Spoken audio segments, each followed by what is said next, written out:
อนอบน้อม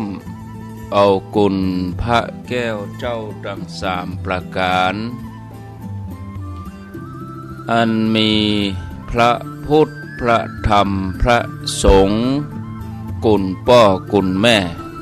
กุณครูบาอาจารย์กุณศีลธรรมกรรมฐานจงมาปกห่มรักษาครูบาอาจารย์พระเจ้าประสงค์ทุกรูปปกห่มรักษาปออกไม่ออกศรัทธาตั้นสาธุชนคนดีผู้สนใจใฝ่ในธรรมทุกท่านขอถวายความเคารพแสดงความนับถือพระมหาเถระพระเถรานุเถระเจ้าคณะพระสังฆาธิการครูบาอาจารย์เจ้าที่เปิดวิทยุฟังอยู่ที่วัดที่ว่าเวลานี้บ่ว่าจะเป็นหลวงป่อหลวงลุงตุลุงตุปีตุน้องเปื้อนสหธรรมพระสงฆ์ทั้งหลายตั้นที่มีอายุพรรษามีการศึกษามีภูมิธรรมที่สูงกว่าเก่ากับผมขอถวายความเคารพแสดงความนับถือจุตนจุองค์ขอความสุขความเจริญในธรรมความผาสุกทางใจความสบายทางกายจงได้บังเกิดแก่ญาติโยมทั้งหลายทุกคนทุกท่านป่ออุ้ยแม่อุ้ยนักศีลนักบุญเท่าแก่น้อยใจยิงทั้งหลายได้เวลาแล้วเนอได้เวลาแล้วถึงเวลาแล้วได้เวลาสำหรับการรับฟังธรรมะอันเป็นสาระประโยชน์ทางด้านพระพุทธศาสนาน้ำธรรมคำสอนขององค์สมเด็จพระชินวรสัมมาสัมพุทธเจ้าได้มาปะมาพบมามาเล่าสู่บรรดาพ่อแม่พี่น้องพ่อออกไม่ออกศรัทธาตั้นสาธุชนคนดีทั้งหลายแล้วไผที่ยังบ่ลุกเตื้อกะเกียมตัวลุกมาได้แล้วเนอะลุกมาได้แล้วตื่นมาได้แล้วหลับลุกเจ้ากินพักดังป่ายหลับลุกควายกินพักดังเก้าลุกเจ้าได้หลายลุกควายได้น้อยหลับลุกเจ้าเป็นเจ้าตั้งหลายหลับลุกควายปาเฮือลูกหลานเป็นหนี้เป็นข้าเนอตื่นมาเหียนเนอลุกมาเหียนเนอลุกเนอลุกเนอลุกลุกลุกลุกลุกตื่นตื่นตื่นตื่นตื่นตื่นได้แล้วลุกได้แล้วญาติโยมท่านทั้งหลายลุกเจ้าตื่นตัวเจ้าบัวกาบหันเยื่องนาพังพร้อมลูกควายบ่ตันหนตางกีดก้อมก้าตัวบ่ต้อมปูนอายจุงเก่งเข้าไว้อย่าไปเฮือขวายต่อหน้าสบายจำไว้เนิ่อเจ้าจำไว้เนิ่อเจ้าอรุณสวัสดิ์ธรรมะสวัสดีสวัสดียามเจ้าญาติโยมท่านผู้ฟังทั้งหลายยินดีต้อนรับเข้าสู่รุ่งอรุณวันใหม่ปะกันเจ้านี้เป็นเจ้าของวันจันทร์ที่5 เดือนกุมภาพันธ์พุทธศักราช2567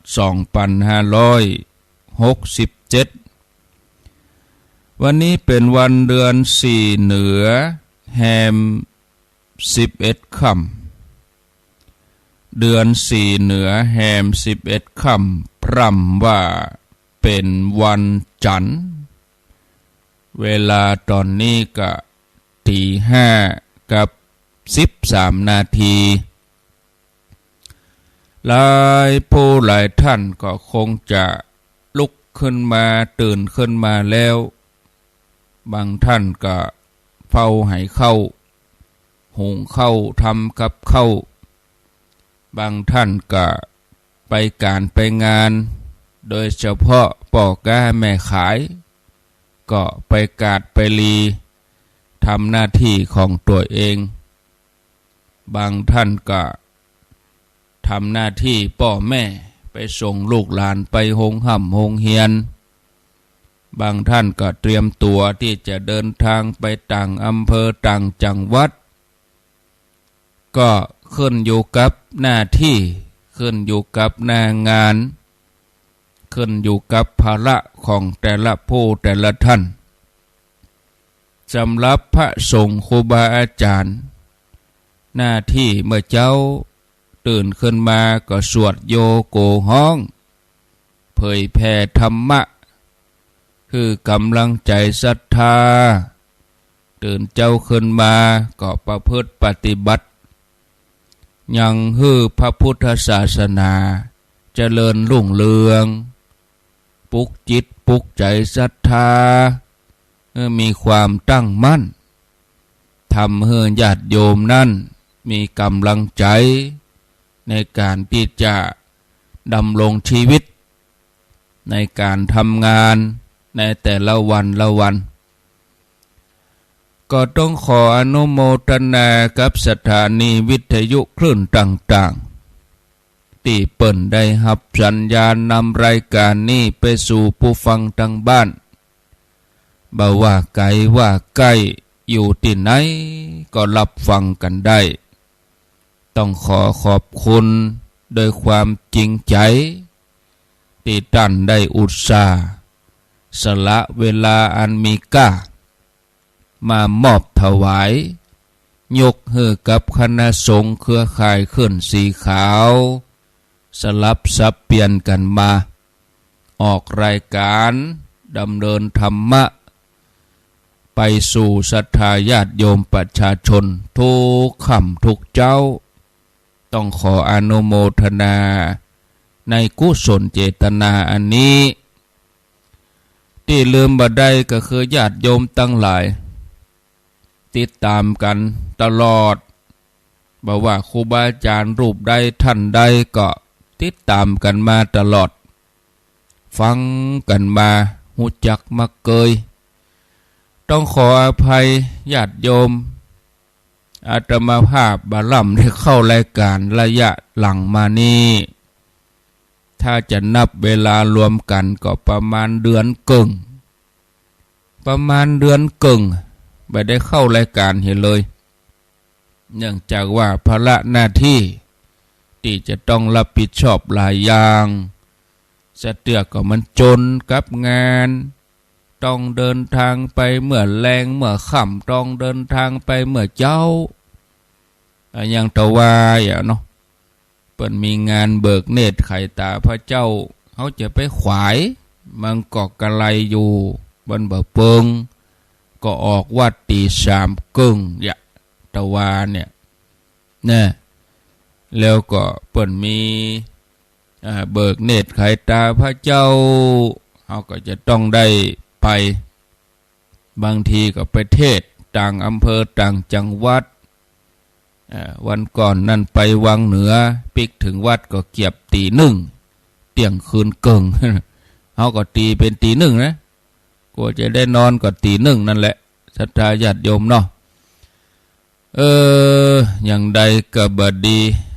แต่เดือนกุมภาพันธ์นี่ก็จะพยายามมาเข้ารายการเพื่อญาติโยมได้รับฟังกันในช่วงเจ้านี่มันบ่มีธุระตั้งใดช่วงเจ้าอาตมาก็รับผิดชอบในวันจันทร์วันพุธแล้วก็วันพฤหัสบดี ครูบาอาจารย์รูปอื่นตนอื่นบางทีเปิ้นก็มีภาระธุระนะเอาก็ต้องเสาะตนแตนไปบางทีก็หัวมุนเหมือนกันนะญาติโยมจะเอาตนไหนมาแตนตนนั่นได้ออกตนนี้ลารายการตนนั่นคืนเวลาอย่าปัดโทจัดหัวมุนนะบางทีเฮานี่มนตนนั้นโอ้ติดธุระไปเหียก็เปิ้นจำเป็นเนาะงานเปิ้นมีแต่การจัดรายการนี่มันเป็นงานเฉพาะหน้าบางทีบอกเพียงแค่เกิงวันบางทีบอกล่วงหน้าแค่ชั่วโมงเดียวมันจะไปตันจะได้เนาะอันนั้นก็ต้องขออภัยอันนี้ญาติโยมอาจจะได้ฟังเทปไปพ้องเป็นเทปเป็นยังไปก็อดกันบางท่านก็อดบ่ได้ก็โทรถามโอ้วิทยุตัวเจ้ามีไหนยังเป็นเทปไปเหีย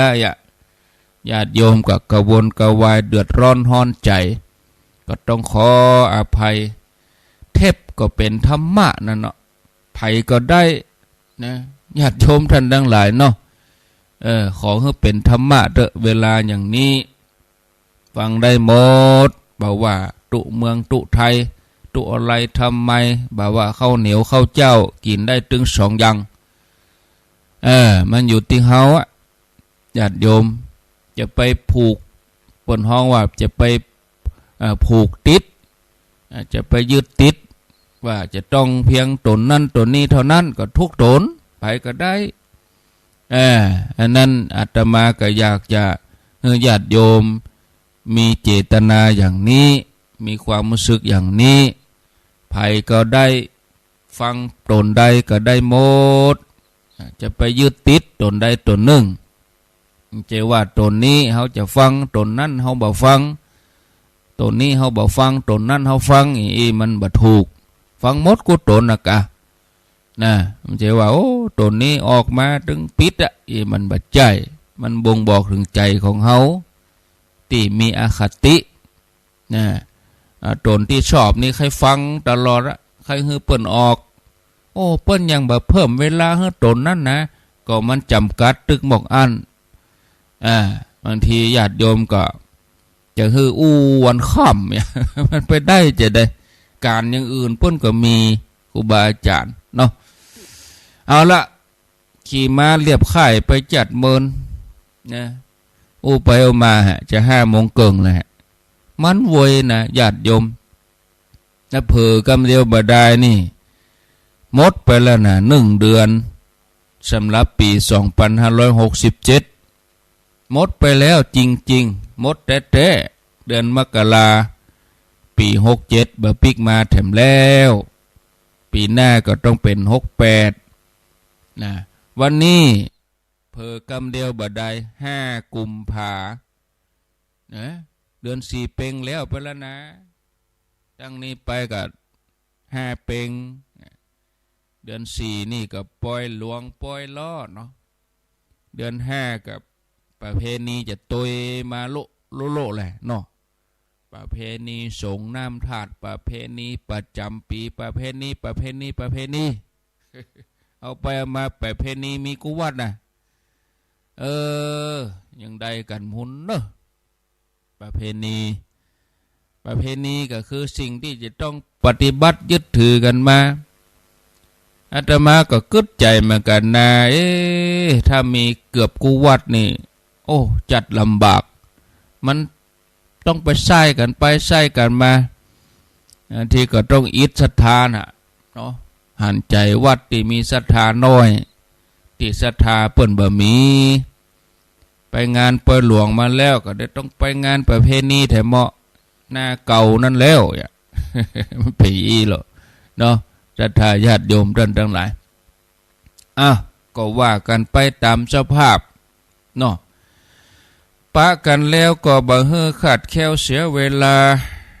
วันนี้นำเสนอสาระธรรมะต้นกำเนิดแห่งความดีเริ่มต้นที่บ้านนี่เป็นอย่างใดญาติโยมทั้งหลายต้นกำเนิดความดีเริ่มต้นที่บ้าน เมื่อใดบ้านบ่มีความเป็นบ้านสังคมก็จะแตกสลายอันนี้แน่นอนญาติโยมเพราะว่าอย่างเพราะว่าบ้านนี่เป็นสังคมน้อยๆนะแต่ว่ามันยิ่งใหญ่คำว่าบ้านนี่บ้านก็จะประกอบไปด้วยพ่อแม่ลูกนะยิ่งบ้านใดมีปู่ย่าตายายกับมีหลานน้อยเฮียนี่มันเป็นสีสันบ้านนั้นก็มีความสุขมีแต่เสียงหัวเราะเนี่ยบางทีเราอ่อนเขาลูกหลานเขาไปทำงานกลับเข้ามาหันอุ้ยเล่นกับหลานเสียงน้อยเสียงใหญ่มันก็เป็นความสุขของเขาความสุขของบ้านเนี่ยความดีเริ่มต้นที่บ้านบ้านคือจุดกำเนิดความดี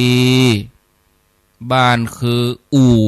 อารยธรรมของโลกบ้านคือที่เป็นเบ้าหล่อหลอมชีวิตให้คนทุกคนนี่ศรัทธาญาติโยมความเป็นบ้านมาอ่านข่าวหลายข่าวที่มันดังกันนี่มันถึงมีเป็นข่าวเนาะศรัทธาญาติโยมมาฟังแล้วเขาก็บางทีก็มาพิจารณาก็ได้ธรรมะได้ธรรมะหลายอันเขาพิจารณาพอนี่นะก็อย่างใดนั้นก็ดูแลสังคมที่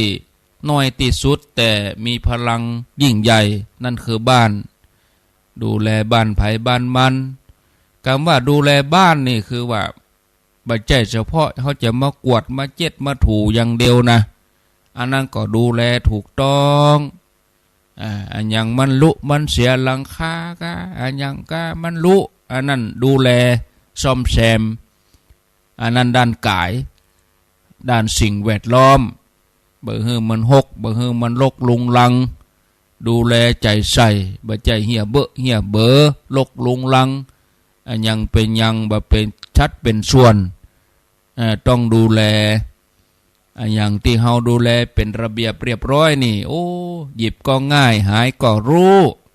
ดูก็งามตาเนี่ยดูแลบ้านแต่บ้านแถมความหมายนั่นคือจิตใจคนทุกคนที่อาศัยอยู่ในบ้านนั้นต้องดูแลซึ่งกันและกันสามีก็ต้องพอกอยภรรยาก็พอกอยสามีดูแลลูกเต้าดูแลพ่อแม่ปลูกฝังความกตัญญูคุณธรรมตัวนี้บ่ดีฮื้อมันห่างหายจากบ้านไปนะถ้าว่าคุณธรรมเหล่านี้มันห่างหาย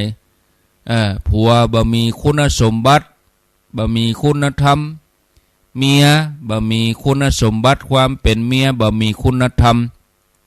ลูกบ่ทำหน้าที่ของลูกต่างคนต่างบ่ทำหน้าที่กันมันก็แตกสลายเหมือนอย่างข่าวที่เฮาหันเอาจูไปฆ่าผัวถูกเขาโอ้ญาติโยมมันมีมดนะประเด็นนี้เนาะออกข่าวแล้วเอาไปเอามาสืบไปสืบมาประเด็นนี้ญาติโยมเข้าละบัดนี้เข้ารักเข้าเกณฑ์จะต้องมันนั่งทุกอกทุกใจสังคมประนามแห่มาญาติโยมทั้งหลายนี่ความเป็นบ้านบ่มีแล้วบ่มีใจฮักกันแล้วบ่ฮักเปิ้นก็แต่งงานกับเปิ้นอย่างก็ไปคบซ้อนคบแถมคนนั้นมาฆ่าผัวตัวเก่าอย่าพอข่าวก็เนี่ยความเป็นบ้านบ่มีเนี่ยศรัทธาญาติโยมอันนี้เราจะต้องสร้างความเป็นบ้านให้เกิดขึ้นเนี่ยให้อยู่กันตลอดรอดฟังอยู่กันจนเฒ่าจนแก่นี่ญาติโยมความเก่งก็เฮียนจากในบ้านความเก่งความลวกนะความหู้วิชาทั้งหลายก็เฮียนหู้เริ่มต้นจากบ้านเนี่ยในบ้านในจองเนี่ยเฮียนนอกบ้านก็ได้เฮียนในบ้านก็ได้ จะไปเฮียนโรงเรียนไผเก่งนี่อู้ถึงความเก่งนี่ไปเฮียนเอากะแต่ความดีนี่น่ะมันอย่างใดมันเฮียนบัดได้เนี่ยมันต้องปลูกฝังนะศรัทธาญาติโยมไผมีว่าโรงเรียนเฮียนความดีอ่ะบางทีเฮียนหนังสือปะโต้จบสูงแต่บ่มีความดีเห็นเลยบ่มีความหันใจยังเห็นเลยเนี่ยญาติโยมความดีนี่ต้องเฮียนจากใจเฮียนจากภายในเริ่มต้นด้วยการปลูกฝังเนี่ยความหันอกหันใจกันความเอื้อทอนความเมตตากันเนี่ยมันต้องปลูกฝังนะมันบ่มีตำรับตำราเนี่ยส่วนตำรับตำรายังเปิ้นเขียนคำว่าคุณธรรมเปิ้นเขียนคำว่ากตัญญูมันก็เป็นหนังสืออ่านได้เขียนได้แต่มันจะเข้าถึงใจก็เข้าถึงจิตถึงใจก็เรื่องคุณธรรมเรื่องกตัญญูหมู่เนี่ยมันต้องปลูกฝังปลูกฝังจากในบ้านปลูกฝังอยู่ในใจเริ่มต้นที่บ้านแล้วไผเป็นคนปลูกฝังก็พ่อแม่ปู่ย่าตายายเอาสังเกตพอเตอะศรัทธาญาติโยมนะในเมื่อบ้านบ่เป็นตี้บ่เป็นบ่อเกิดของความดีเขาบ่ต้องไปคาดหวังจากหน่วยงานองค์กรอะไรอย่างจะไปคาดหวังกับพระเจ้าจะไปคาดหวังกับวัดพระสงฆ์ต้องทำหน้าที่กะปลูกฝังคุณธรรมก็ทำกันมากี่ปีแล้ววิทยุปลุเป็นเครื่องทรงพังบ่ฮู้กี่เตื้อเนี่ยพระสงฆ์เปิ้นก็ทุ่มเทเต็มที่นะเจ้าแจ้งมาก็เนี่ยปลูกฝังแหละแล้วเขาฟังก็มันก็ขึ้นอยู่กับคนแถมกรรมบางทีไหลมาจับตุเจ้าโหตุเจ้าโลนี่ไหลนี้เฮียฟังอย่างล่ำเหลือ ที่พ่อแม่ฟังรายการฟังธรรมะเมื่อเจ้าเปิดอย่างดังอุ้ยบางทีก็พ่อแม่ก็ใครฮือลูกฮือหลานได้ยินใครฮือเธอเขาสู่เขาได้มีธรรมะพ่องโอ้บ่ใครได้ยินมันรบกวนน้องรบกวนหนูเขาเอาสายเอาอันอุปกรณ์ใส่หูพุ่นละตึดหูเหี่ยวะเราอ่อนอู้อย่างบ่เดียวบ่ฟังตึดหูเหี่ยเอามาพอเอาอย่างมาตึดหูเขาบ่ใครฟังเขาฟังโลกของเขาเขามีโลกของเขาฟังเพลงพังอย่างไปนี่ศรัทธาญาติโยมบางท่านบางคนเราอ่อนบ่เดียวมันเลี้ยงง่ายท่านมันเลี้ยงง่ายอย่างใดโยมก็เอาอยู่ไหนอยู่หั่นอุ้มหนังนี่เขาตึงอยู่เนี่ยใหญ่ๆโทรศัพท์ยื่นให้เครื่องมันตึงอยู่หั่นน่ะมันตึงบ่ลูกไปไหนนี่หยังนั่งเล่นเกมพอนั่นพอนี่มันอยู่ที่เก่าหั่นน่ะก็เลี้ยงง่ายแท้เนาะเนี่ยญาติโยมคนก็เลยถูกปลูกฝังในเรื่องสิ่งบดีละอ่อนที่ชอบความรุนแรงนั่นเพราะว่าเอาปืนไปยิงเอามีดไปแทงกันนี่นะละอ่อนทั้งหลายหมดนี้เขาเล่นเกมทั้งนั้นเกมที่อยู่ในมือถือเกมที่อยู่ในคอมพิวเตอร์นี่มันเป็นเกมที่เขาบุบหัวตีตาคันใช้ความรุนแรงเขายิงกันในเกมบุบกันเอามีดไปแทงกันเนี่ยพอข่าวหั่นกะนั้นปลูกฝังความรุนแรงละอ่อนบ่เดียวมันบ่ใช่เป็นละอ่อนใหญ่เมื่อก่อนงานต่างๆป่วยหลวงป่วยอย่างละอ่อนสาวปลายพุ่นเนาะบางทีก็ป่อเฮือนนม30ปลายที่เปิ้นทะเลาะกันเปิ้นตีกันบ่ได้คนเหล่านั้นมีแล้วนะอายุมันลดลงเด้อบ่ได้คนที่ไปบุบหัวตีตากันอายุลดลงละอ่อน10 30 4 5ปีนี่นะก่อแก๊งกันว่ะเอารถเครื่องขึ้นกองลองกองป้อมแม่ว่ายังก็บ่ฟังพาต้อเสียงดังเท่าใดดีเท่าอันนั้นก่อความรำคาญให้ปิ่นน้องเจ้าบ้านเปิ้นยังบ่ปราบปรามเหี้ยแต่เนาะ อาตมาก็ได้ยินมาเมินแล้วนะการปราบปรามละอ่อนแก๊งวัยรุ่นมีเรื่องเมื่อใดก็ตีปิ๊บกันเมื่อน่ะเมื่อใดจะลาบขาบเนาะญาติโยมทั้งหลายหุ่มเสียงดังก็เอาเขาไปขังในห้องหนึ่งเนาะแล้วก็หมู่แก๊งรถเครื่องเสียงดังเหมือนกันน่ะห้องบัดท่านใหญ่ห้องเอามอก4x4 เมตรก็พอเอาไปเกิงวันวะละเอาเลี้ยงเข้าเห็ดนะมา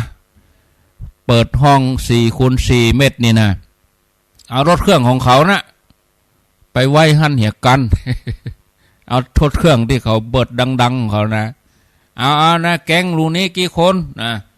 5-6 คนมานี่ละอ่อนมานี่ชอบเสียงดังก็เอาไปขังอยู่ในห้องนี่สักประมาณเกิงวันแล้วก็เปลี่ยนกันบิดรถเครื่องบิดในห้องกันบึ้นโอ้เบาแล้ว เนี่ยหันล่ะขนาดเธอเขายังบัดชอบล่ะแล้วก็คนทั้งหลายเปิ้นจะชอบกับบางทีคนเฒ่ากำลังจะรับขี่รถไก่หน้าบ้านเปิ้นตกใจ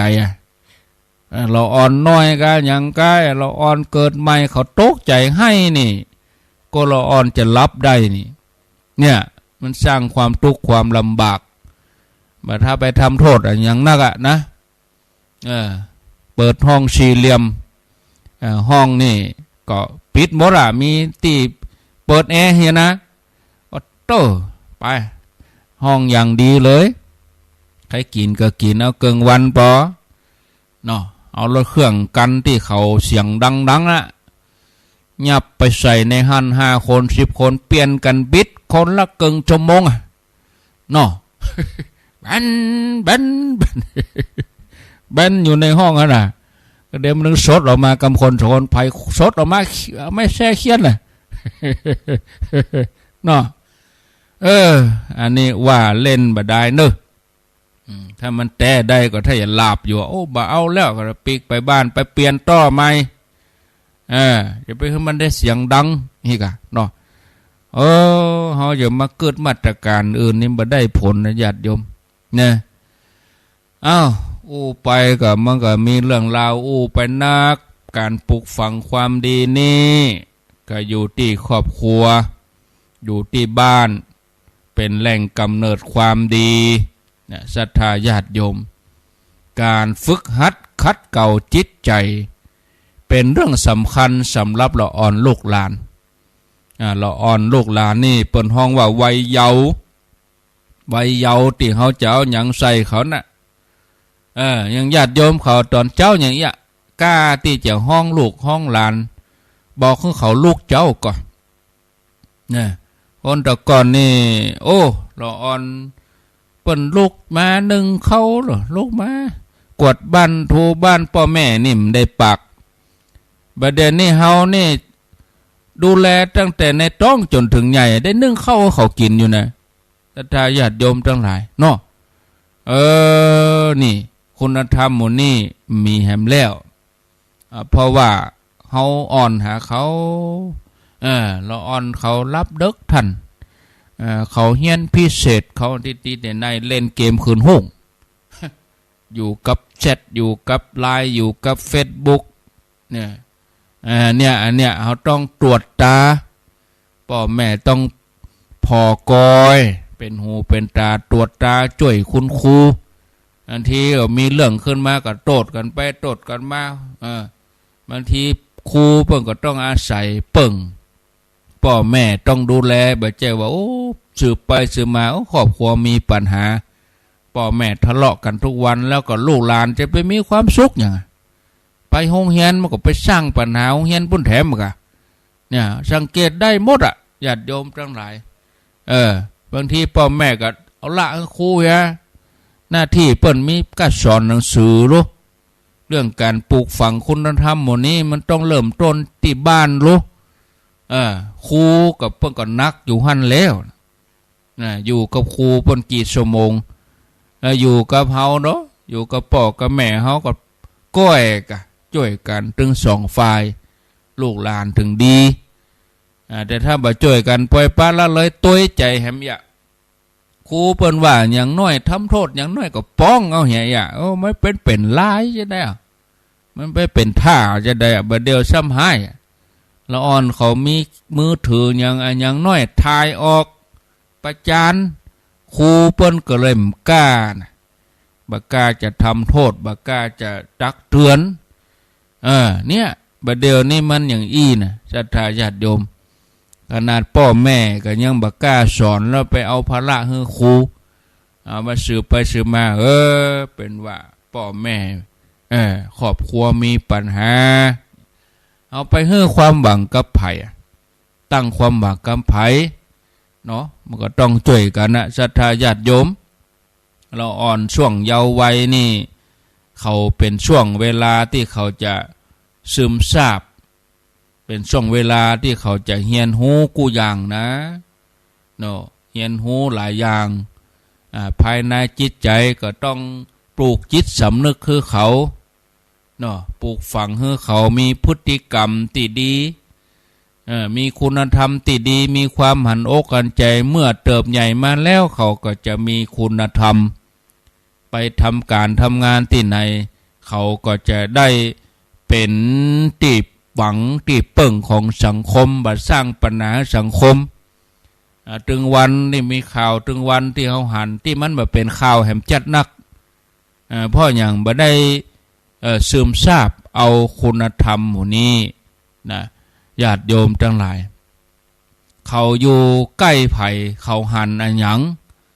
เขาหับหูอันหยังเปิดห้องว่าทำบ่อยๆหันบ่อยๆเขาก็จะเป็นอย่างนั้นเฮียนแบบเนี่ยเขาอยู่กับเกมเขาอยู่กับความรุนแรงเขาอยู่ใกล้กับคอมพิวเตอร์เขาอยู่ใกล้อย่างที่สุดเบอร์นี้เขาใกล้โทรศัพท์เหลือพ่อเหลือแม่คุณบางทีเขาหักโทรศัพท์เหลือพ่อเหลือแม่นะแม่นก็ญาติโยมว่าลองโทรศัพท์หายเหรอโทรศัพท์ได้รุ่นเก่าบ่ได้รุ่นใหม่ลบเล่าหักเหลือพ่อเหลือแม่ก่อนว่าหันอันยังหับหูอันยังมันเขาอยู่กับความรุนแรงเขาอยู่กับความเพ้อฝันบางทีคอมพิวเตอร์บางทีในมือถือนะมันเป็นโลกแห่งจินตนาการมันบ่ใช่โลกแห่งความเป็นจริงเนี่ยมันเป็นโลกแห่งความเพ้อฝันเนี่ยญาติโยมทั้งหลายมานี่มันก็เฮียนแบบมันอ่อนบางคนก็เฮียนแบบการ์ตูนเฮียนแบบวัยรุ่นที่เขาชอบดาราที่เขาชื่นชอบแต่งตัวเหมือนอย่างนั้นกำอูกำจาบางทีเราอ่อนบางคนก็เป็นอย่างนั้นจริงๆญาติโยมเป็นอย่างนั้นแท้ๆเลยทุกสิ่งอย่างถึงความคิดถึงพฤติกรรมจิตใจของเราอ่อนน้อยนี่มีพื้นที่มีสมองมีความคิดที่จำกัดเมื่อถูกย้อมเป็นสีอันยังก็จะเป็นสีนั่นเหมือนผ้าขาวเอาสีขาวเข้าใส่ก็เป็นสีขาวสีแดงก็เป็นสีแดงถึงจะเปลี่ยนเมื่อลูนก็เป็นผ้าที่มันเปื้อนสีไปแล้วอันนั้นหมายความว่า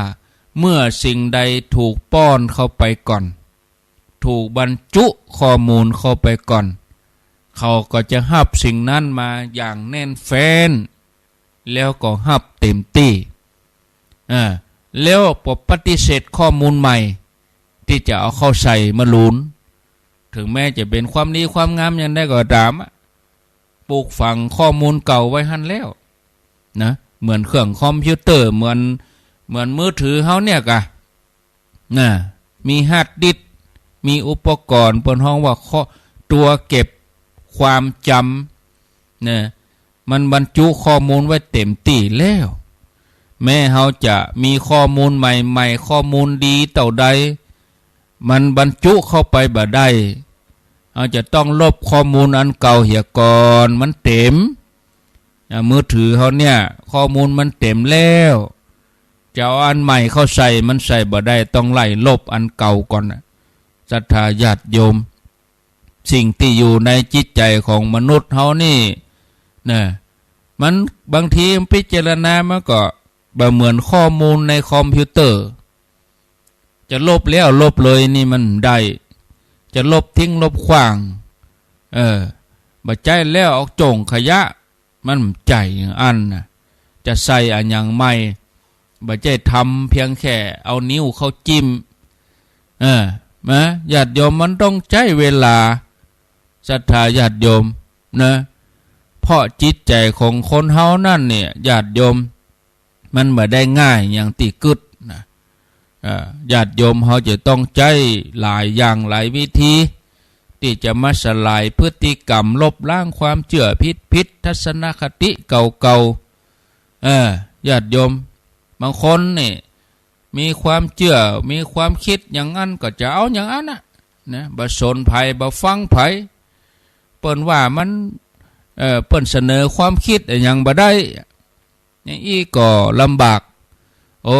ถ้าเฮารับฟังเปิ้นเห็นน้อยว่าอันนี้มันดีลูพิจารณารอบด้านจะเอาไปด้านเดียวเอาด้านกับด้านตัวเก่าบ่เอาด้านคนอื่นอันนี้ก็ลำบากเนาะศรัทธาญาติโยมมันต้องใจหลายๆอย่างบางครั้งก็ต้องใจระบบการศึกษาบางครั้งบางทีก็ต้องใจระบบศิลปะวัฒนธรรมอย่างเฮาทำกันอย่างเงี้ยกะเฮาไปกินไปทานเฮาตกแต่งดาครัวทานเฮามีงานเข้ากรรมเฮามีงานทำบุญนั่นทำบุญนี่อันนี้ปลูกฝังในเรื่องของวัฒนธรรมเราอ่อนมาฟร่อมเรื่องการวัฒนธรรมประเพณีการแต่งกายการกินการปฏิบัติย้อนกันไปละอ่อนนะอันนี้ญาติโยมปลูกฝังอย่างนี้ท่านผู้ฟังญาติโยมนะบางทีก็ต้องใช้กฎหมายบังคับนะอย่างนี้ถึงขั้นที่สุดมาเปิ้นก็ต้องมีกฎหมายบังคับนะเป็นตัวกำหนดนะอันเนี้ยถึงจะเป็นการแก้ไขปัญหาแต่ยังว่าที่สุดมาการบังคับเนี่ยมันก็เป็นการแก้ปัญหาปลายเหตุนะทางที่ดีที่สุดก็คือป้อนข้อมูลที่ถูกต้องลงในพื้นที่นะความคิดมันก็จะดีพื้นที่นั่นต้องสะอาดตัวนะก่อนสะอาดก็ชำระล้างให้มันสะอาดนะญาติโยมเอาต้องประเด็นนี้มันต้องรู้กันแหละยุคประเด็นเนี่ยรู้อะไรยังเป็นยุคข้อมูลข่าวสารมันต้องแย่งชิงพื้นที่ข้อมูลอันใดจะดีกว่ากันข้อมูลที่จะปลูกฝังให้คนในสังคมเขาเนี่ยประเด็นนี้มันข้อมูลไปทางบดีมันรุนแรงเกินไปเปิดพับเปิดร้านอาหารเปิดร้านพับบาร์ร้านกินต่างๆไปถึงเต้าแจ้งเลยเนอะอย่ามาเขาจะไปตานอย่างใดตุเจ้าทั้งหลายอบายมุกว่าเที่ยวกลางคืนเนี่ยตื่นสายเที่ยวกลางคืนเนี่ยมันก็เข้าล็อกบดเลยเขาเมื่อคืนเขาต้องลูกขวายกะเมื่อมันเจ๊อย่างโดเขามาพอผี6 ตัวเที่ยวกลางคืนดุมสุราเล่นการพนันอย่ามันก็มีในหันหมดจัดโยมทั้งหลายประเดี๋ยวไม่ลุกมาฟังผมโลฟังกำลังออกจากร้านพับร้านบาร์มาตะกี้นี่อีกก็มีเปิดแจ้งเลยอาตมาเกิดถึงก็ว่าก็บ่ได้เนี่ยวัดก็ชวนวัดมาเกี่ยวกันเนี่ยคนจะกินอย่างมันอยู่ที่คุณธรรมมันอย่างคนเฮาเวลากินแล้วมันอย่างได้ญาติโยมทั้งหลายมันบ่ใช่ไปอยู่ตรงนั้นกินแล้วบ่พลิกบ้านแหละมันต้องไปต่อที่อื่นนะต่อที่อื่นก็ไปกินไปเล่นเราอ่อนมันให้ตีนคันมือเนาะจับกันเป็นกลุ่มญาติโยมก็ก่อเรื่องขึ้นมาแถมเนี่ยมีเรื่องมีราวกันนะชกหัวตีตากันบุบตีกันเนี่ยนะเป็นอย่างนี้ก็ต้องช่วยกันเบเดเน่ก็เขาก็ได้จิตได้ใจพ่อแม่ได้จิตได้ใจคนฟังรายการมาเราต้องช่วยกันถ่ายทอดไปแถมนะจะไปยุดกัดตัวอีดีกว่าเขามานั่งบนนั่งจมช่วยกันเนาะบอกกล่าวตักเตือน และบางทีเราอ่อนประเด็นนี้ก็เตือนอย่างบ่ได้เนาะความสัมมาคารวะบ่มีบ่ใจเพียงแค่กล้าศรัทธานะที่เลี้ยงลูกเลี้ยงหลานแม้กระทั่งครูบาอาจารย์พระสงฆ์ข้าเจ้านะ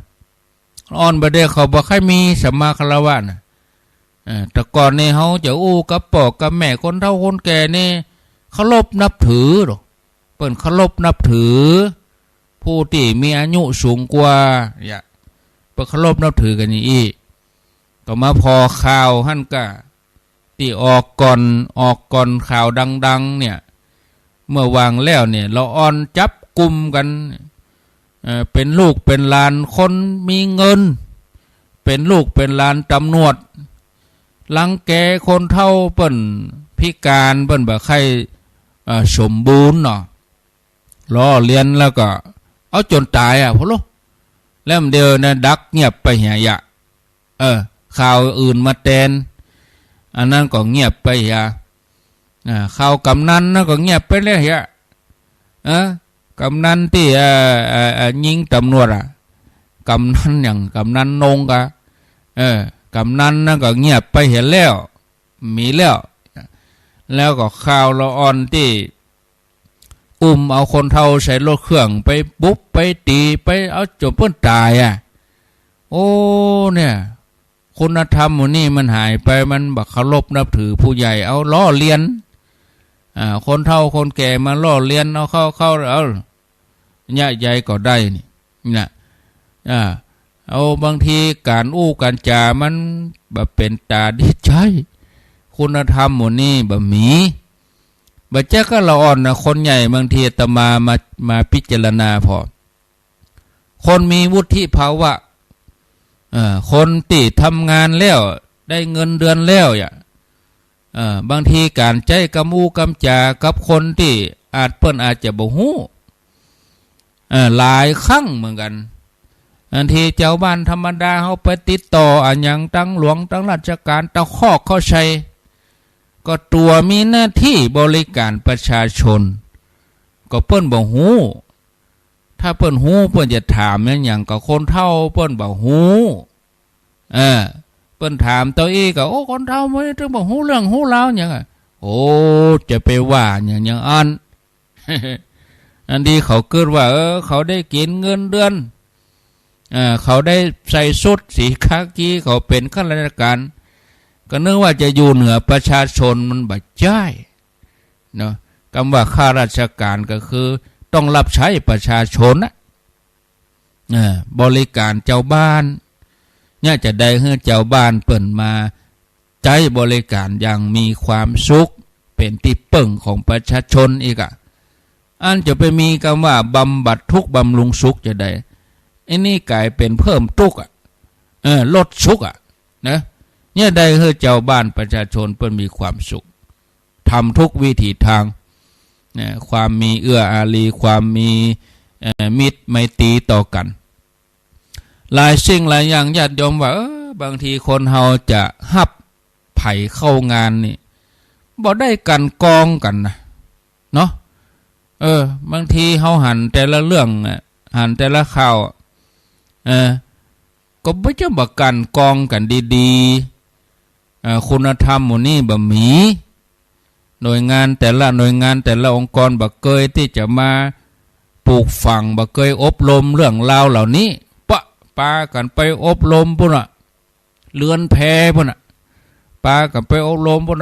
ร้านคาราโอเกะไปอบรมห้องเพลงก็มันก็ไปได้จะได้คุณธรรมวันนี้มันบ่มีคุณธรรมในเรื่องของการหันอกหันใจกันคุณธรรมในเรื่องของการที่จะบริการประชาชนคุณธรรมในเรื่องของการปลูกฝังเรื่องความเอื้ออาทรกันความหันอกหันใจกันเนี่ยคนทำหมดนี้มันต้องมาจากพื้นฐานของครอบครัวนะญาติโยมมันเป็นอย่างนี้ไปกับเวลาก็ยาวไปติ๊ก5:53 นาทีวันพุธวันฮือก็มาต่อแต่วันพุธบ่มีเนี่ยวันพุธวันการก็เป็นท่านอันพวกนี้อันท่านสาธิตแล้วก็ตัวลุงเชื้อมันผูกเนาะ อาตมาก็คงจะมาปะวันฮือแต่ว่าตั้งนี้ไปแหมเกือบเดือนเหมือนกันพอถึงวันที่21วันพุธอาตมาคงแต่จะอยู่ตนเดียววันท่านพระครูสุเมธเปิ้นไปอันใต้ปุ่นละไปปริวาสไปงานปริวาสที่พังงาวัดเก่าเจริญธรรมปุ่นแล้วอาตมาตอนแรกก็ตั้งใจจะไปเหมือนกันนะโอ้ถ้าไปตัวท่านพระครูก็ยุ่งกะ คณะสงฆ์เพิ่นประชุมวันนี้ติดหน้ากับคณะสงฆ์จังหวัดแถมติดต่อไปกับเกียมงานเปิ้นจะฮับพัดกันที่พระธาตุสีจอมตองเดือนมีนายะเอาครั้งบางทีมาพิจารณาก็พอว่าเอาก็บกพร่องทั้งนั้นญาติโยมทั้งหลายระยะหลังมานี่ก็ต้องขออภัยบกพร่องแท้ๆพอได้จัดรายการมีรายชื่อมีนี่น้อยเนาะก็ถ้าจะปออยู่ก็แต่ว่าต้องขอบคุณเด้อศรัทธาเฮาไปแห่ขวดตาลครูบาอาจารย์ก็บางทีเพิ่นอุตส่าห์รอก็ขอความขอกราบขอบพระคุณหลวงปู่ตุลงดอยเขาครูบาอาจารย์หลายๆตนแต่ว่าแห่ขวดตาลที่วัดไซมูลตุลงดอยแล้วก็ท่านพระครูประหยัดรัตนโชติท่านพระครูธรรมนาถท่านพระครูวิพัฒน์บุญยสารหลายๆรูปหลายๆตนไปแห่ขวดตาลบางท่านก็รอเมินอดได้กับปิกก่อนก็มี บอกว่าบ่าย2 โมงบางคนไปบ่ายโมงกึ่งรอกึ่งชั่วโมงมาเจ้าแล้ว อาตมาเขาแต่ว่ากว่าจะแห่ได้เพราะ3 โมงที่วัดไซมูลจ่า1จ่า2บึดคนหนึ่งรอคนหนึ่งบ่คนหนึ่งก็รอคนหนึ่งแต่ว่านี่นะต้องขออภัยนัดเวลาเป็นเวลาสกรรมบางอย่างเขาเผื่อบวกลบไปอย่างละกึ่งชั่วโมงเนี่ยอย่างมันเบะมันแบบแน่นอนหลังจากนั้นก็มาแห่ขวัดตาลกันที่ม่อนห้วยแก้วก็อนุโมทนาบุญตัวนะหัววัดหัววาไปกินไปตาลห้อมกันก็แล้วไปแล้วงานเก่างานใหม่รอหน้าผู้แถมนะเอานายสวัยนางสวีวันเด็กหญิงสาธิตารินยะบ้านหนองไหว100 บาทบ่อไลแม่บ่อผินใจวงแก้วปังตังสามัคคีอันนี้เปิ้นจะร่วมสร้างธรรมาสพระบาทอุดมอ่านชื่อแล้วก็เกิดจะได้ก็รวดประกาศไปเลยพอดีหลวงพ่อพระครูสุจิตานุรักษ์หลวงพ่อเปิ้นจะปล่อยหลวงวันที่21 มีนาแล้วก็ทำบุญอายุวัฒนมงคลของหลวงพ่อโดยก็ในนามขึ้นสีขาวเฮานี่เขาจะตานกันคนอันชิ้น2 ชิ้นมันก็แบบมีอันยังเป็นลักเป็นฐานมียังเป็นชิ้นเป็นอันต่างคนต่างเอาไปแต่นี่เขามารวมใจกันเขาก็ปลูกเรือนตามใจผู้อยู่ปลูกอู่ตามใจผู้นอนนี่นะเราถามหลวงพ่อมีใจใครได้ยังหลวงพ่อใครได้ธรรมาสอันนี้เขาจะช่วยกันเนอะหอมซื้อธรรมาสเป็นตาลแล้วเขาเอาไปแห่ขวดตาลในน้ำขึ้นสีขาวตั้งต้นเอาธรรมาสตั้งไว้ประดับโต๊ะประดับรถเถียเขาก็ไปแห่ที่พระบาทอุดมเนอะวันที่21 มีนานะอันนี้รวมกันหอมกันครูบาอาจารย์แล้วก็ศรัทธาธรรมาสนี่ก็ประมาณสัก 40,000-50,000ถ้า 40,000เขาก็เอาเป็นยอดแถม10,000อีนะเนอะศรัทธาญาติโยมก็หอมกันตั้งแต่นี้ไปที่พระบาทอุดมน้ำบ่อชาวางานปล่อยหลวงวัดพระบาทอุดมก็ต้นที่หลวงพ่อว่าใครได้ก็ฐานมันพอละมาท่าฐานหลวงพ่อตานตึงเต้นตึงหยังหมดเลยโต๊ะเคียงตัวอุปกรณ์ครบหมดเลยธรรมาสนะหลวงพ่อจะเอาไว้ใจยกย้ายก็ง่ายเนาะตานด้วยกันเนอะศรัทธาแม่แก้วสุรีมณีตัวอันนี้ขอจะเป็นเน้นปุ่นเอามีนาระยะนี้ก็เอาท่านมหาสมชาติเป็นตัวนำไปก่อนจะมาจะเป็นเน้นปุ่นหลังปุ่นประมาณ1 มีนาปุ่นเด้อถ้าส่วนเตียจะมาจะประกาศนะแต่ช่วงนี้งานมันช้อนเข้ามามันทีเนาะงานมันทีงานหลายๆงานวันที่17นี่ก็ที่วัดลำปางเหมือนกันลำปางนี่มิ่งเมืองมูล วัดมิ่งเมืองมูล17 กุมภาท่านพระครูสิริธรรมบัณฑิตแล้วก็วันที่20 กุมภาก็ตั้งชมรมสมาคมนักจัดรายการลำปางอันนั้นเปิ้นจะทำบุญตอดพระป่าโครงการช่วยเหลือผู้ยากไร้ผู้ป่วยติดเตียงพื้นที่ลำปางวันที่20 กุมภาก็ที่วัดบรรพตสถิตนี่ลำปางนะแล้วก็ลำปางแถมงานกัดนี่งานบำเพ็ญกุศลออกเมนพระราชทานเพลิงศพหลวงปู่พระราชธรรมลังการอดีตเจ้าวาดวัดบุญญาวาสตั้งแต่วันที่26 กุมภาปนจนถึงวันที่3 มีนาพระราชทานเพลิงศพอันนี้ลำปางเนาะก็ยังได้นั่นแต่มาก็ก้อยมาอู้หลังจากตีเดือนกุมภานี้เสี่ยงไปก่อนพออ่านชื่อถ้าบ่เสี่ยงละซะท้าหมดเวลาเห็นละอ่านได้แค่2 ชื่อ เวลาบ่เดี๋ยวพอท่านพระครูก่อนเนอะท่านพระครูไซมูลเปิ้นพร้อมแล้วก็เปิ้นจะมากล่าวมาขอบคุณศรัทธาอาตมาก็จะตัดสัญญาณไปที่วัดไซมูลป้ากันแถมไหมเนอะวันพุธก็มาอ่านชื่อให้เต็มให้ครบไปกันแล้วกันอนุโมทนาทุกคนทุกท่านอยู่ดีมีสุขลาศรัทธาไปก่อนปะกันแถมไหมโอกาสหน้าอายุวันโนสุขังพลัง